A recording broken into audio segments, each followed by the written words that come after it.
Hey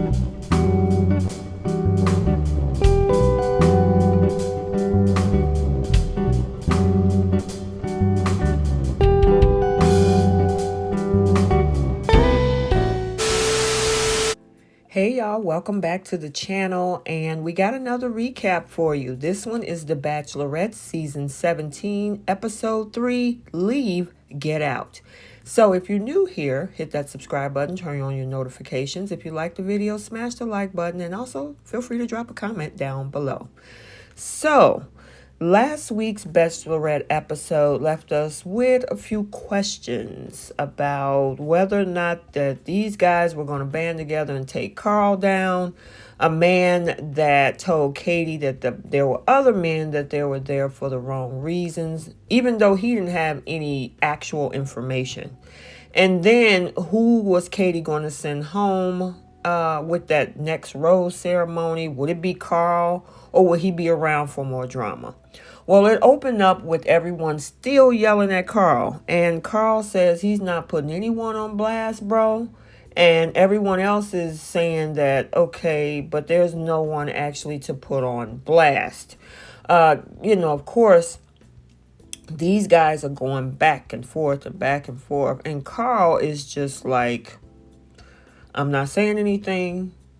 They knew who they are. And it's like, do you even know who they are, KARL? Or are you just trying to make up something just to, sway Katie and create doubt, And the guys is like, look, if there's somebody that isn't here for the right reasons, you need to just say so. Now, we will see later on in this video that there may be somebody that it's not there for the right reasons. And I'm wondering if maybe that's who KARL was talking about. But at this particular moment in time, it was strictly up in the air. So he was saying and kept going in circles with what he was saying. And these guys weren't trying to hear it because it's like, how is he believable? He's playing games. You're not outing anybody, but at the same time, you're saying somebody's here for the wrong reason. So, of course, the guys were not having it. However, Katie now decides that she's going to go straight to the rose ceremony. And then she walk away again. And, of course, some of the other men are upset. But Greg goes in to check on her. Thereby, of course, he's getting more time with her. But, Greg is definitely there for her to, kind of gauge how she's doing and, see how everything, what she's going to do pretty much. But, it definitely allowed him some more time with her. However, we also see clips of KARL repeatedly showing himself shadowboxing. I don't know what he was doing. I don't know if he thought he was gearing up for some fight. But it pretty much turns out that he's just letting out some frustration. I don't know if that's whatever his coping mechanism is or if it's just a red flag. But, of course, this is where we see Mike telling the other men, we have a responsibility as a unit right now to protect the queen. And, I don't know if they are going to be friends because at the end of the day, it's only going to be one person and the rest of you guys are going to be eliminated. So now we're at the rose ceremony and we get even more of this. And when it's Mike's turn, he accepts the rose, but he also says that we feel as a unit, it's our job to protect your heart. And we've come together in solidarity and that we think that, unfortunately, KARL and what he's saying isn't the truth.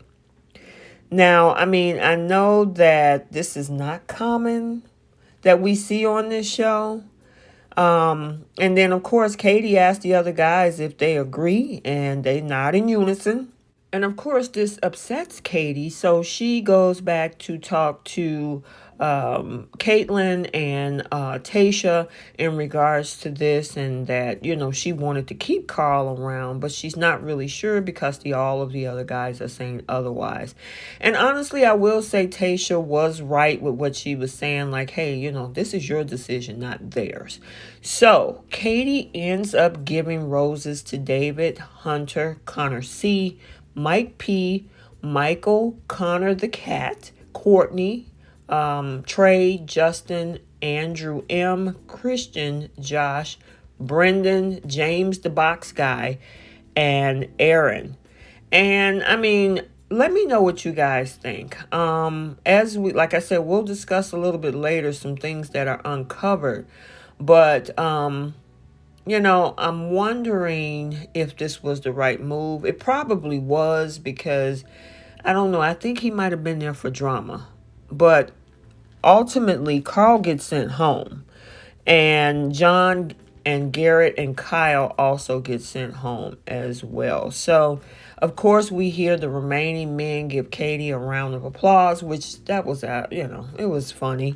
But, hey, if there's a villain, she's not about that. And normally we see them stick around, but Katie isn't having it. She's not down with it. She wants the villains out and gone, and that's surprising. So there's a group date coming up next. And that was the next day. And she said, love is all about honesty, and I need 100% ... And a lot of that confused the guys. But Katie met up with the guys. And also the one-time Bachelor Nick Viall meets up with them in a dark room to admit their worst mistakes and kind of, I think he said, holding them accountable. But things get a little intense because they really start to become vulnerable with what they had to say. This is where we saw Hunter, showing his emotions while talking about his failed marriage. And, it left him feeling like he disappointed his two kids. And then we saw Connor saying how he used to drink heavily, and that one time when he blacked out while being drunk, he cheated on his girlfriend. And since then, he's been working on himself and going to therapy. And then Thomas. Now, this is interesting because Thomas goes on about the fact that he went on the show not necessarily for the right reasons. And he knew it would be a good platform. He adds that he went on a date even the week before filming started. Now, he was being brutally honest. And so many on these shows have a similar mindset. But a lot of people thought he was disingenuous by what he said, because now he said he's truly there for her. And so, it's going to be a hard thing to kind of work from that. Now, Katie, and we'll talk more about that. Now, Katie also shares her story. Wasn't something of a mistake. It's something that she experienced 10 years ago. She talks how she was involved in a situation where there wasn't consent. She stated that she was in denial about what happened, so much so that she tried to form a relationship with him. She said that it made her have an unhealthy relationship with sex. And in addition, Katie saying sharing it made her feel liberated, and also made sure to pass that important message about consent and not guilt tripping a partner to have more sex or to not have sex at all. And, she was not looking just out for herself. She was looking out for others. But, the guys definitely rallied around her. And, she deserved a round of applause. I honestly think that that's something that's difficult to come from. But obviously, she has been working through that. And it wasn't a typical group date, but people definitely got to know each other better. So later that night, I would highlight the most notable chat that she had, which was with Thomas. Now, she asked about some red flags that he mentioned earlier in that group session about his intentions, and she wanted to hear more about them. However, he kind of dodges the question, which she bluntly calls him out for. And it seemed like he dodged it again. Now, I believe he knew he screwed up in that conversation.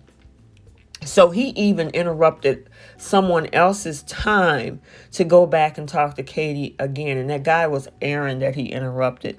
And he just pretty much say more vague stuff. And, she decides, of course, to make out with him. But, definitely,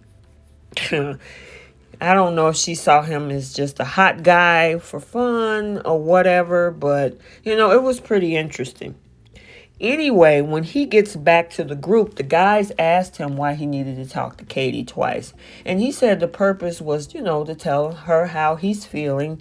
But Aaron was saying that was my purpose. I thought I was, wanted to talk to her something important. And then he blurted out about how I'm falling in love with her.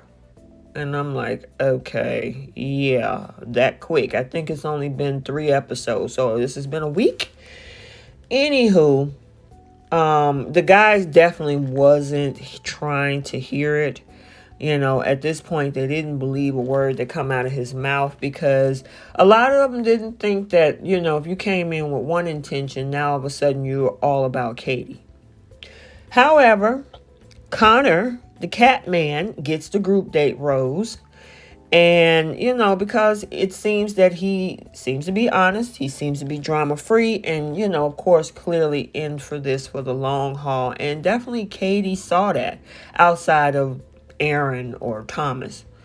So now it's time for our one-on-one date, and this date card goes to Michael A. And she had written, "Love is an adventure, heart, Katie." So, of course, he was definitely excited because he had already been talking about hoping to be chosen for the one-on-one date, and he got it. And it started out or opened up with a clip of Katie driving this dune buggy by herself, and then she flips it upside down. The medics checked on her, but thankfully she was fine, aside for a couple bruises on her knee. But after, all of that dune buggying with her and Michael, they both started talking about his son and how if he didn't feel a connection with Katie, he would leave right away to be with him.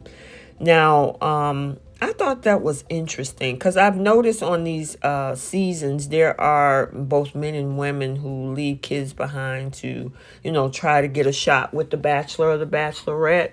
I guess it's an importance to them. Maybe they have, I'm not going to even go there about their kids or anything.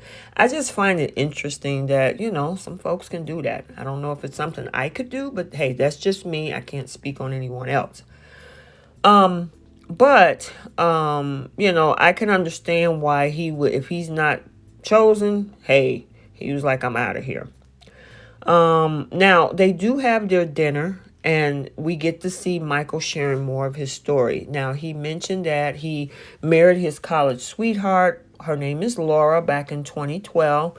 In 2016, they had their son, James, and then 7 months after, she was diagnosed with breast cancer, and she passed away 2 years ago. It was a very emotional conversation. I understand. I'm a breast cancer survivor. So, I understand us in that community. So, my condolences to, one of our fallen warriors. But, he said he's ready to open up his heart again and has accepted it as a gift to be able to fall in love twice.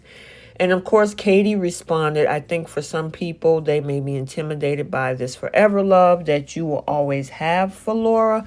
That is something I know and respect and would never feel insecure by. And I thought that was great, because some folks might feel like, oh, I got some shoes to fill if I'm going to replace that person. But she felt, differently. She was moved by everything that he confessed and about his situation. So, she thought that at this point, she said that this could be the beginning of her falling in love with Michael, and it's so unexpected.